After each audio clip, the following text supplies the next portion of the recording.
Hello students, so again I welcome you to our YouTube channel of Career Heights. This side CA Romil Jan sir from Udaipur, Rajasthan. बच्चों today we are with the solution of paper CA Foundation November 2021 जो आज conduct हुआ. अब बच्चों देखो आगे बढ़ने के पहले मैं आपको ये बता देता हूँ for before discussion of the paper एक बहुत इंपॉर्टेंट अनाउंसमेंट है जो आपको दिख रहा होगा 23 दिसंबर को शाम को 6 बजे we are going to conduct a webinar for CA inter on how do you need to start preparation for CA inter. उसको अटेंड करना नहीं भूलना. It would be a very helpful for you all. और जो भी बच्चे वो attend करने के लिए इंटरेस्टेड है आपको गूगल फॉर्म का डिस्क्रिप्शन बॉक्स में आपको गूगल फॉर्म का लिंक गिवन है, उस फॉर्म को जरूर फिल कर देना. तो 23 दिसंबर को शाम को 6 बजे we are going to conduct a webinar, वो जरूर अटेंड करना. अब हम लोग आगे डिस्कस करते हैं सीए फाउंडेशन का आज का पेपर. पूरा पेपर मैं अपने चैनल पे आपको करवाने जा रहा हूं और इसको हमने आज जो सॉल्व किया है बिल्कुल पेपर पैटर्न के हिसाब से किया है. फर्स्ट कंपलसरी क्वेश्चन पूरा डिस्कस किया है. थ्योरी में ब्रीफ में फटाफट डिस्कस करूंगा, प्रैक्टिकल के सारा प्रॉपर सॉल्यूशन बताता चलूंगा आपका. अगर क्योंकि मैंने पेपर पैटर्न ये था फर्स्ट कंपलसरी बाकी में से 5 करने, वही इस वीडियो के अंदर समझाया ताकि वीडियो लेंथी नहीं हो.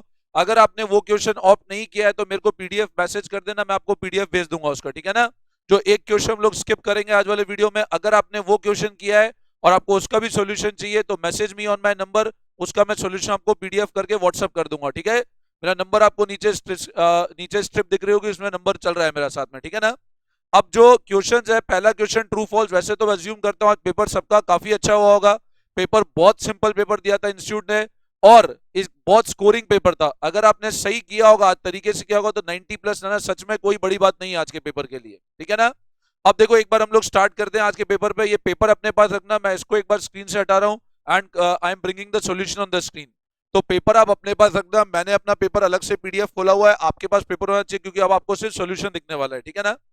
तो देखो बच्चों मैं सॉल्यूशन पे आ जाता हूं. फर्स्ट क्वेश्चन का ए पार्ट, अपनी amount spend to minimize the working expense revenue expenditure. It is a true it is a false statement.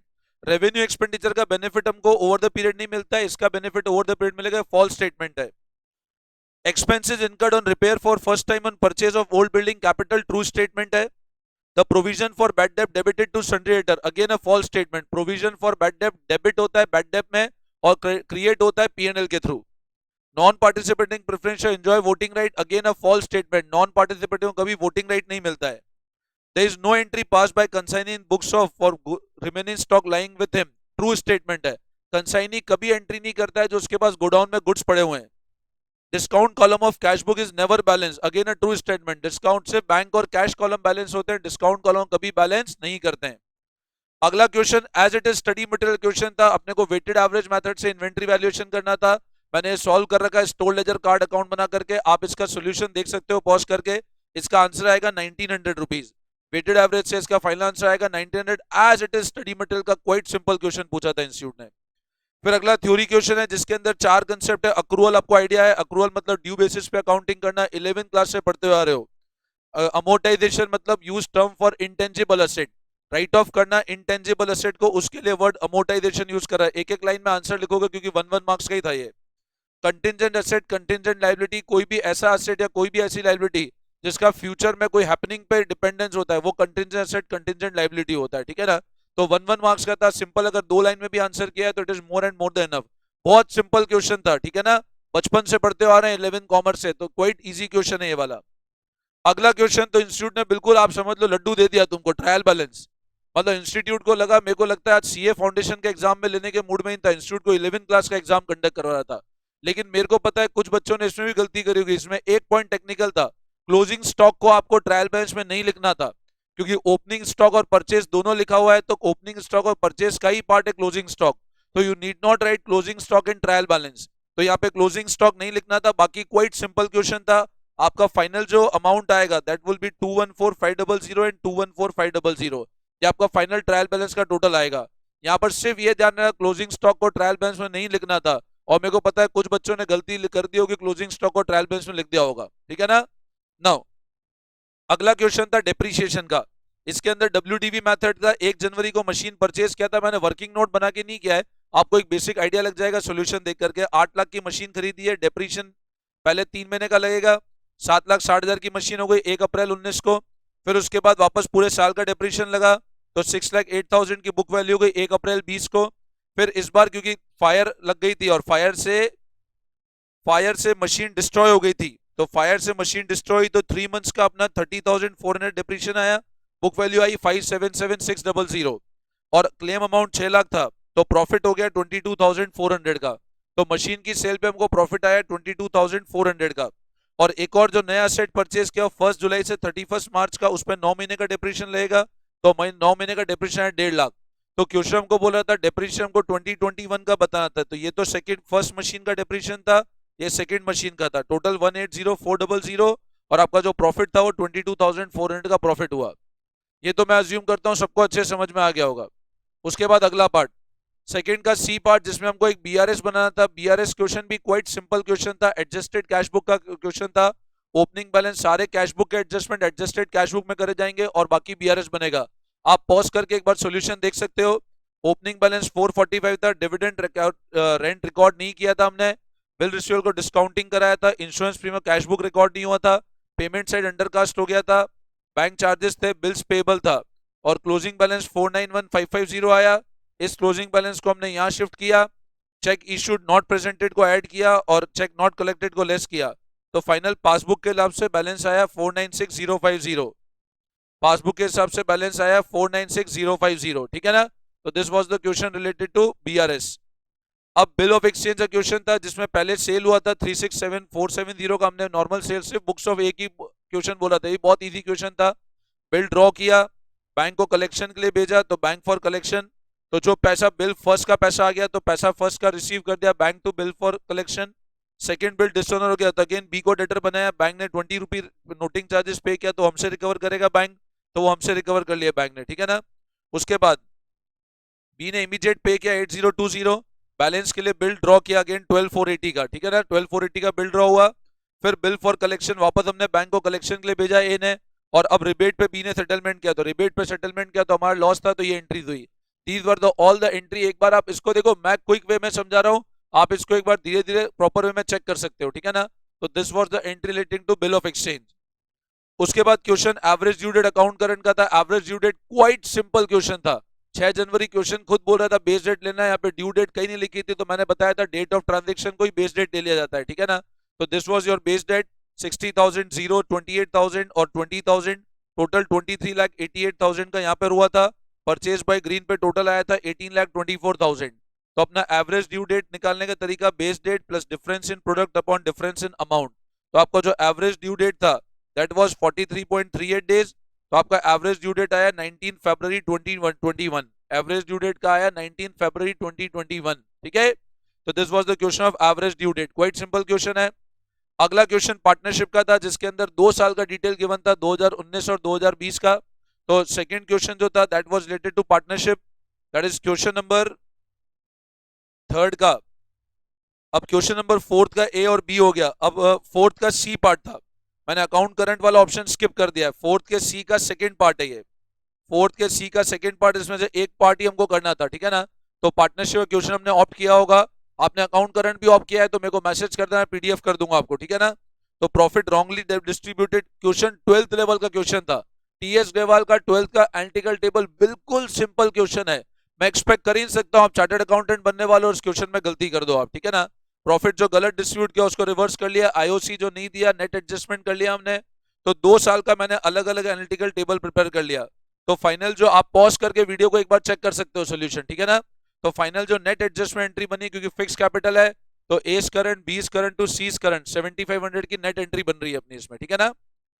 उसके बाद अगला क्वेश्चन फिफ्थ का, फोर्थ वाला हमने स्किप किया है ऑप्शन के अंदर।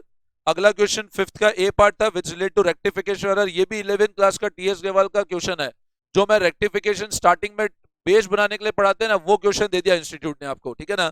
पता नहीं इंस्टीट्यूट 11th का एग्जाम ले रहा था या सीए वाला एग्जाम ले रहा था। अब पहला केस जो था wages paid for construction of debited to building account, normal error of principle है, बिल्डिंग टू वेजेस एंट्री कर दिया। Credit sale of good wrongly pass to purchase book, तो Ramesh to purchase to sale entry कर दिया। Amount of 2000 from Mahesh Chand write off कर दिया, bad debt recover हो गया, तो Mahesh to bad debt recovered entry हो जाएगा, क्योंकि हमने पर्सनल अकाउंट को क्रेडिट कर दिया है। गुड्स कॉस्टिंग डिस्ट्रीब्यूट किया, फ्री सैंपल रिकॉर्ड नहीं किया, तो free sample to purchase cost price पे एंट्री हो जाएगा, एरर ऑफ ओमिशन हो गया। गुड्स रिटर्न किया, एंट्री नहीं हुआ तो सेल्स रिटर्न ग्रीन एंट्री हो जाएगा, ठीक है ना। तो ये क्वेश्चन हमने अभी डिस्कस किया रेक्टिफिकेशन एरर का। अब इसमें अगला क्वेश्चन मैन्युफैक्चरिंग अकाउंट का है, वो हम लोग डिस्कस कर लेते हैं, मैन्युफैक्चरिंग का क्वेश्चन। अब बच्चों इसी क्वेश्चन का जो बी पार्ट है जिसमें हमको मैन्युफैक्चरिंग अकाउंट बनाना है, क्वाइट सिंपल, ये भी अगेन स्टडी मटेरियल का क्वेश्चन, मतलब उसी पैटर्न क्वेश्चन था जिससे आपको स्टडी मटेरियल में है। आप देख सकते हैं मैन्युफैक्चरिंग अकाउंट का मैंने एक फॉर्मेट बना रखा है। मैन्युफैक्चरिंग अकाउंट में कॉस्ट ऑफ गुड्स मैन्युफैक्चर्ड का वैल्यू आ रहा है 11,90,000। ये अमाउंट ट्रेडिंग अकाउंट में शिफ्ट होगा, ट्रेडिंग के अंदर आएगा फिर अमाउंट 5,08,000। हम सारी entry opening closing stock finish goods की पोस्ट करेंगे, रॉ मटेरियल कंज्यूम, ये सारी डिटेल हमने मैन्युफैक्चरिंग में लिखी तो 1190 आया। वहां से हमारा आंसर आया 5,08,000 का to transfer trading account. Net profit PNL में आया 347780। पीएनएल ने नेट प्रॉफिट रिफ्लेक्ट किया 347780, और बैलेंस शीट का फाइनल टोटल जो आ रहा है वो आ रहा है 16866780, ठीक है ना। ये मैंने क्विक वे में सॉल्व कर दिया था, मैंने पूरा सॉल्व कर दिया है और क्विक वे में मैंने एक बेसिक सॉल्यूशन दे दिया है। आप वीडियो पॉज करके इसको ढंग से समझ सकते हो, ठीक है ना। तो this was the solution, net profit given है और आपका जो फाइनल बैलेंस शीट टोटल है वो 16866780 का आ रहा है, ठीक है ना। Now coming to next question of company. अब जो बच्चों नेक्स्ट क्वेश्चन था दैट वाज कंपनी। मेरे ख्याल से इससे इजी क्वेश्चन कंपनी में मिल नहीं सकता जिसमें प्रोराटा अलॉटमेंट ही नहीं था। सिंपल, जितना एप्लीकेशन आया उतना फुली सब्सक्राइब हुआ, कोई प्रोराटा का टेंशन नहीं क्वेश्चन के अंदर। मतलब 10,000 इशू किया, एप्लीकेशन भी 10,000 का आ गया, ठीक है ना। और कोई प्रीमियम नहीं, कुछ भी नहीं, एप्लीकेशन पे 1 2 3 4 अमाउंट रुपीज रिसीव हुआ, ठीक है ना। तो क्वेश्चन क्वाइट सिंपल था, जो मैं अज्यूम करता हूँ काफी बच्चों से बहुत आराम से हो गया होगा। सिंपल 4 मेरे ख्याल से 12th से भी इजी क्वेश्चन रहा है, ठीक है ना। तो आप देखो जो एंट्रीज थी, bank to share application, application to capital, allotment due किया। अब इसमें बस ये था कि एवरी स्टेज पे पेमेंट नहीं आ रहा और हर स्टेज पे फॉरफिट होता जा रहा था, ठीक है ना। 100 शेयर्स यहाँ फॉरफिट हुए, फिर 20, अब यहाँ जो अमाउंट कॉल होगा वो 10,000 माइनस 100 ही कॉल होगा, दैट वाज 9900 इंटू 3। फिर कॉल इन अरियर में चला गया 9900 इंटू 3। फिर 150 शेयर पे फॉरफीचर हो गया। देन सेकंड कॉल ड्यू किया, सेकंड कॉल का पैसा आया, सेकंड कॉल के अगेन फॉरफिट हो गए। फाइनल जो फॉरफीचर की एंट्री वो इस तरह से होगी, सारे शेयर फॉरफिट कर गए, टोटल 300 शेयर फॉरफिट हुए थे। और जो प्रॉफिट था वो 550 का प्रॉफिट था, that was transfer to capital reserve. अब यहाँ पे एक बहुत अच्छी बात ये रही कि जितने री इशू किए उतने सारे के साथ, जितने फॉरफिट किए सारे री इशू हो गए, तो फॉर्मूला लगाने की टेंशन भी नहीं। तो फाइनल जो आंसर है that is 550 amount is been transfer to capital reserve, ठीक है ना। इसके बाद दो थ्योरी क्वेश्चन थे क्वाइट सिंपल में। पहला था what are the principal book of account. तो प्रिंसिपल बुक ऑफ अकाउंट काफी बच्चों ने शायद जर्नल लिख दिया होगा। नहीं बच्चों, principal book of account is only a ledger. Ledger is a principal book of account जहां पे सारे अकाउंट रिकॉर्ड होते हैं, आपको लेजर को डिफाइन करना था। और अगला क्वेश्चन था what are the rules for posting journal to the ledger. मेरे ख्याल से ये तो रूल आप लोग शायद सीए फाउंडेशन छोड़ो 11 से पढ़ते आ रहे हो कि जर्नल से लेजर कैसे पोस्टिंग करना है, ठीक है ना। तो डेबिट की एंट्री कैसे पोस्टिंग करनी है, क्रेडिट की एक नॉर्मल थ्योरी क्वेश्चन है जो मैं अज्यूम कर रहा हूं आपने आराम से अपियर कर लिया होगा, ठीक है ना। तो बच्चों this was the entire solution of CA foundation paper of November 2021। आगे के पेपर के लिए ऑल द बेस्ट, अच्छे से करना, बी कॉन्फिडेंट। आज का पेपर जैसे तुमने अच्छा किया ऐसे ही आगे के पेपर बहुत अच्छे से कॉन्फिडेंटली करना, और 100% आप लोग सीए फाउंडेशन जरूर पास कर लोगे। स्टूडेंट एक और इंपॉर्टेंट अनाउंसमेंट है, we are going to conduct a live webinar for CA inter students. अब जब जैसे आपका फाउंडेशन एग्जाम हो, how to start the preparation for CA inter, CA inter की तैयारी कैसे स्टार्ट करनी है, उसका हम लोग एक लाइव वेबिनार कंडक्ट कर रहे हैं ऑन कमिंग 23 दिसंबर को शाम को 6 बजे। जो भी बच्चे उसको इंटरेस्टेड हैं उसको अटेंड करने में, आपको पूरा डिटेल नीचे गूगल फॉर्म का डिस्क्रिप्शन बॉक्स में मिल जाएगा। गूगल फॉर्म का आपको एक लिंक मिलेगा, उसको फिल कर दीजिए, आपको लिंक जनरेट हो जाएगा and you will be forwarded the link to attend that webinar. तो 23 दिसंबर को शाम को 6 बजे अपन लोग एक वेबिनार कंडक्ट कर रहे हैं, उसको अटेंड करना नहीं भूलना। और जो भी बच्चे इंटरेस्टेड हैं वो डिस्क्रिप्शन बॉक्स में गूगल फॉर्म है वो फिल जरूर कर देना, ताकि आपको सारा डिटेल उस वेबिनार के रिलेटेड मिल जाए। वो वेबिनार मिस नहीं करना, कैसे प्रिपरेशन सी एंटर का स्टार्ट करना है जरूर अटेंड करना दैट वेबिनार, ठीक है। चलो, thank you all of you, best of luck, thank you.